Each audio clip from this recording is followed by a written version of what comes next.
수험생들의 영원한 최종 보스 2026학년도 올해 수능도 이 사람이 주인공이었습니다. 평가원장, 대통령 아닙니다. 바로 임마누엘 칸트입니다. 이 사람 진짜 지독합니다. 생활과 윤리, 윤리와 사상에서 괴롭히는 건 당연하고 국어 비문학 지문에서 멘탈 털고 심지어 영어 빈칸 문제에서도 튀어나옵니다. 학생들 입장에선 아니 왜 자꾸 이 사람이 나오냐 싶죠. 출제위원들이 칸트 덕후라서 그럴까요? 변별력 때문에? 아닙니다. 이유는 더 깊습니다. 칸트는 우리가 민주주의 사회에서 당연하게 쓰는 단어들 인권, 존엄, 자유 같은 말들의 철학적 기본 문법을 아주 강하게 만들어 놓은 사람 중 한 명입니다. 그래서 칸트는 시험에도 사회 논쟁에도 계속 호출됩니다. 오늘은 딱 책 한 권으로 이 지긋지긋한 칸트가 왜 대체 불가인지 털어보겠습니다. 마이클 샌델의 정의란 무엇인가로요. 샌델 교수는 먼저 우리에게 달콤한 제안을 합니다. 정의? 그거 가성비 아니야? 이게 바로 공리주의입니다. 최대 다수의 최대 행복, 100명을 위해 한 명이 희생한다. 계산기 두드려 보니 이득이네. 그럼 오케이, 깔끔하죠. 현대 사회는 종종 이런 방식으로 굴러갑니다. 그런데 샌델은 여기서 질문을 던집니다. 계산은 맞는데 저 희생된 한 명은 그냥 재수 없어서 죽어야 해? 우리는 본능적으로 찜찜함을 느낍니다. 칸트는 바로 이 찜찜함의 정체를 집요하게 파고든 사람입니다. 칸트식으로 말하면 이런 겁니다. 도덕은 계산기가 아니다. 인간에게는 계산으로 처리하면 안 되는 존엄이라는 선이 있다. 자, 여기서 샌델이 우리를 한 편의 영화 속으로 데려갑니다. 이름부터 살벌하죠. 트롤리 딜레마입니다. 브레이크가 고장난 전차가 미친듯이 달려옵니다. 앞 선로에는 5명이 묶여있고 그대로 가면 5명이 죽습니다. 그런데 당신 옆에 선로를 바꾸는 레버가 하나 있어요. 레버를 당기면 전차는 다른 선로로 빠지고 거기엔 한 명만 묶여있습니다. 선택은 이렇게 보입니다. 아무것도 안 하면 5명 사망, 레버를 당기면 1명 사망, 5명 생존. 그래서 대부분은 큰 고민 없이 말합니다. 레버 당겨야죠. 어쩔 수 없잖아요. 숫자로 보면 명확하니까요. 5명을 살리고 1명을 잃는 게 손해가 적어 보입니다. 그런데 샌델은 여기서 질문을 하나 더 던집니다. 이번엔 레버가 없습니다. 당신은 6기호 위에 서 있고 바로 옆에 덩치 큰 사람 한 명이 있습니다. 이 사람을 밀어서 선로로 떨어뜨리면 전차가 멈추고 5명은 삽니다. 자, 다시 계산해 봅시다. 똑같습니다. 1명 희생, 5명 생존. 그런데 이상한 일이 벌어집니다. 아까는 다들 당겨야죠 라고 하던 사람들이 이번엔 갑자기 말을 더듬습니다. 아니 그건 좀 사람을 어떻게 밀어요. 그건 살인이지. 여기서 중요한 게 하나 있습니다. 우리는 두 선택을 전혀 다르게 느낍니다. 사람들은 보통 이렇게 생각합니다.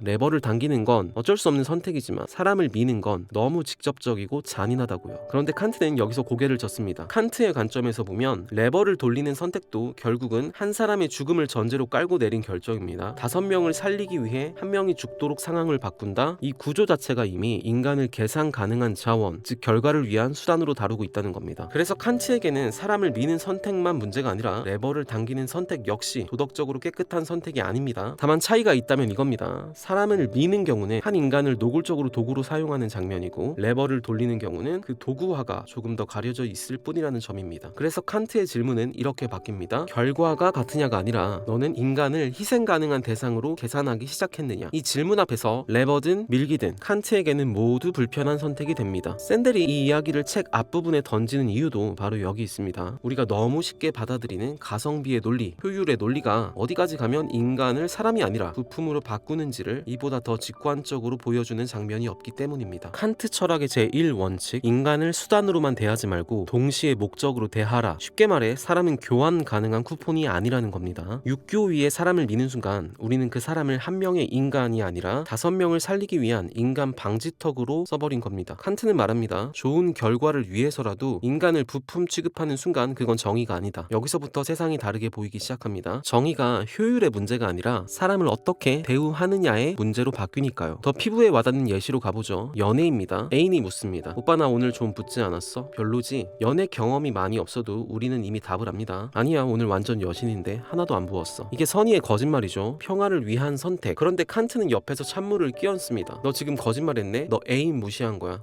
네? 칭찬해준 건데요. 칸트의 논리는 이렇습니다. 네가 거짓말을 한 이유는 상대가 스스로 판단할 기회를 존중해서가 아니라 상대의 기분과 반응을 관리해서 네가 편한 결과를 얻기 위해서였다는 거예요. 즉 상대를 진실을 마주하고 스스로 판단할 능력이 있는 성인으로 대우한 게 아니라 달콤한 말로 달래야 하는 대상처럼 취급한 셈이 된다는 겁니다. 그래서 칸트는 거짓말을 단순한 매너 문제가 아니라 상대를 수단화하는 방식으로 봅니다. 심지어 칸트는 살인자가 친구 위치를 물어도 거짓말하면 안 된다는 극단적 결론으로도 유명하죠. 원칙을 끝까지 밀어붙이면 그런 논쟁이 생깁니다. 물론 이 지점에서 칸트는 호불호가 갈립니다. 하지만 칸트가 던지는 핵심은 선명합니다. 상대를 내 편의를 위해 조종하려 들지 마라. 다시 처음으로 돌아와서 왜 수능은 그리고 우리 사회는 칸트를 놓지 못할까요? 기술이 발전할수록 삶은 편해집니다. 그런데 동시에 아주 이상한 현상도 같이 커져요. 인간 소외입니다. 사람이 한 사람이 아니라 점수, 확률, 데이터, 자원 같은 걸로 환원되는 속도가 빨라지거든요. 지금 우리 시대의 뜨거운 논쟁들을 보면 딱 그 구조입니다. 편리함과 효율을 위해 인간을 도구로 바꿔도 되는가? 칸트는 여기에 대해 아주 강한 경고를 줍니다. 효율이 크다는 이유로 인간을 수단으로 취급하는 순간 사회는 빠르게 최적화되지만 그 과정에서 누군가는 반드시 소모품이 됩니다. 그래서 기술이 발전할수록 역설적으로 우리는 칸트의 원칙, 인간을 수단이 아니라 목적으로 대하라는 원칙을 더 자주 꺼내게 되는 겁니다. 오늘 칸트 딱 두 줄만 기억하세요. 내가 하려는 행동이 전부의 규칙이 되어도 괜찮은가? 나는 지금 이 상대를 이득을 위한 도구로 쓰고 있진 않은가? 이 두 질문만 제대로 들고 있으면 수능 비문학 지문이든 AI 시대의 복잡한 논쟁이든 최소한 사람을 사람으로 대하는 감각은 놓치지 않을 수 있습니다. 오늘은 칸트에 대한 이야기였습니다. 오늘 이야기가 흥미로웠다면 구독과 좋아요 부탁드립니다. 다음번에도 유익하고 흥미로운 이야기로 찾아오겠습니다. 감사합니다.